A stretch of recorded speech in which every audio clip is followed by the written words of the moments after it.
This is unacceptable. This is not normally the kind of content I make at all.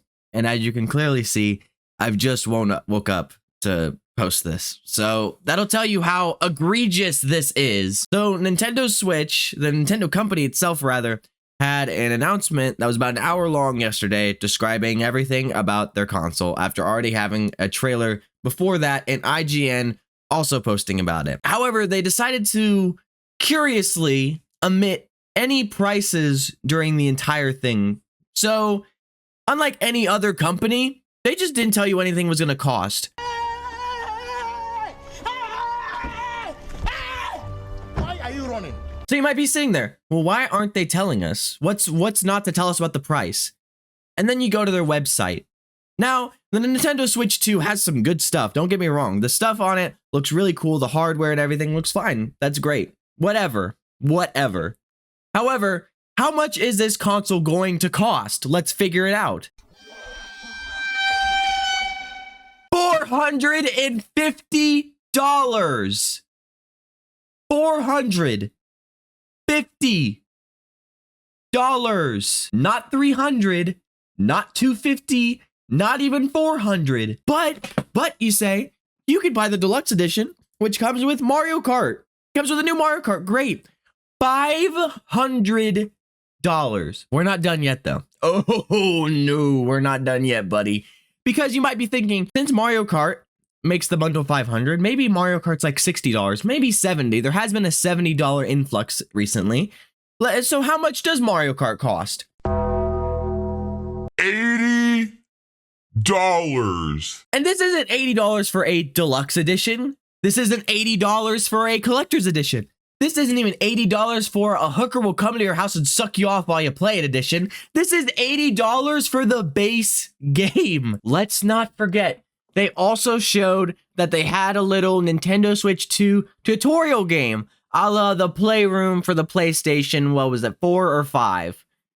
But, of course, it's Nintendo. And they decided this is not gonna be free. The tutorial will not be free. The tutorial is gonna be $7. $7 for something that should come with the console for free like it has for every other console ever, because there's no other reason for it to be there because no one fucking cares about it. I don't even care about any of the tutorials on any of the consoles. I might pop up and show in for like 5 minutes and leave. You are not going to have anyone spending $7 unless it's some 80-year-old grandma who wants to buy a game for her grandkid and doesn't know what the fuck the thing is. And the plane still hasn't crashed yet. Don't worry. No, the plane is just getting hijacked right now. I'll show you where the plane is getting crashed, buddy. You see, Mario Kart's a multiplayer game, so you're not going to play it alone. You're going to want friends. However, as Nintendo will do, you get 2 Joy-Cons. So yeah, you could pop them out, give one to one friend, give one to the other. But then you have Jimmy in the back who says, well, I want to play too. Well, fuck you, Jimmy, because you want to know how much the Joy-Cons cost now? It costs $90 for 2 Joy-Cons. $90? So you have to spend more than you spent for the game to have more people play the game.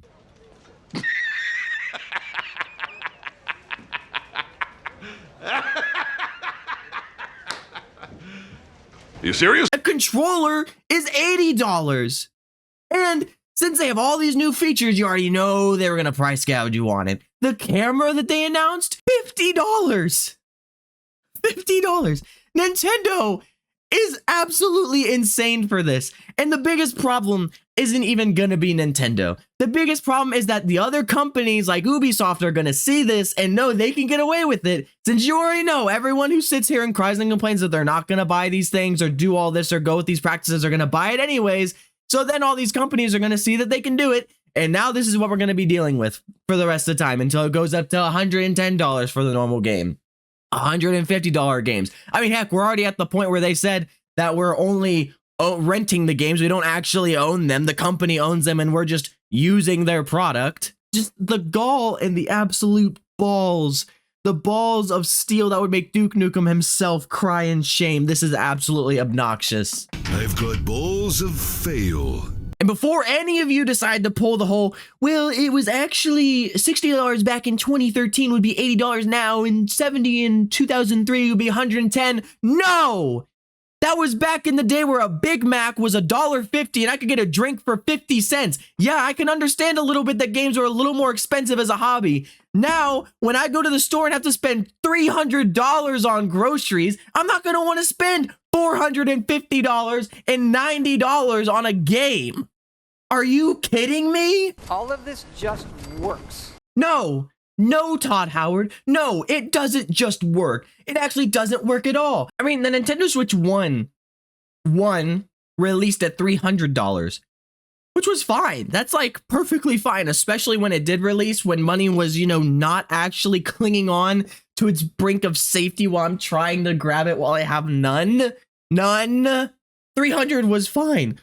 Why? Why the ginormous increase? And you knew, because it was Nintendo, they were going to pull some shit like this. I mean, they hate when you even emulate their games, despite the fact that they don't even sell most of their games now, and yet they expect you to not go back and emulate it whatsoever. We already know Nintendo does not do discounts ever.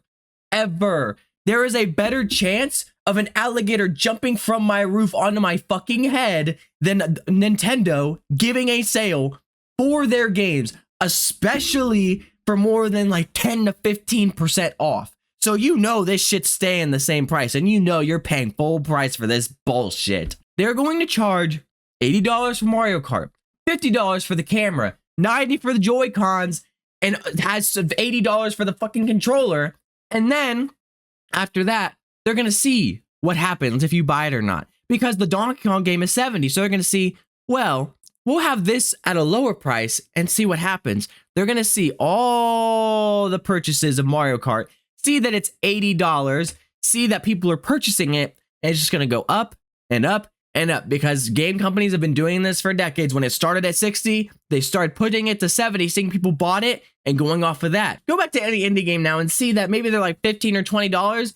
You could buy that for a friend. Imagine trying to sit there and say you're going to buy Mario Kart for your friend so you can play together and having to spend $160 to do it.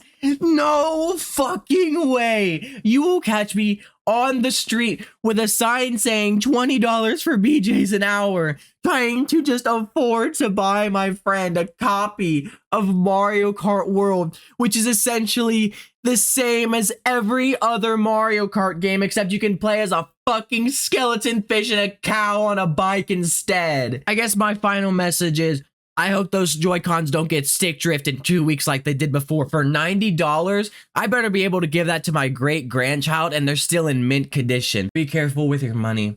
And if you're gonna buy the console and the game, that's fine. But don't complain when the prices go up.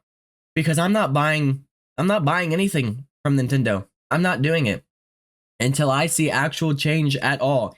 There better be backlash, and if there's not, you're not seeing a cent of me go to them. And it might not matter if it's just me, but there's other people that think like me and they're not going to fall for this.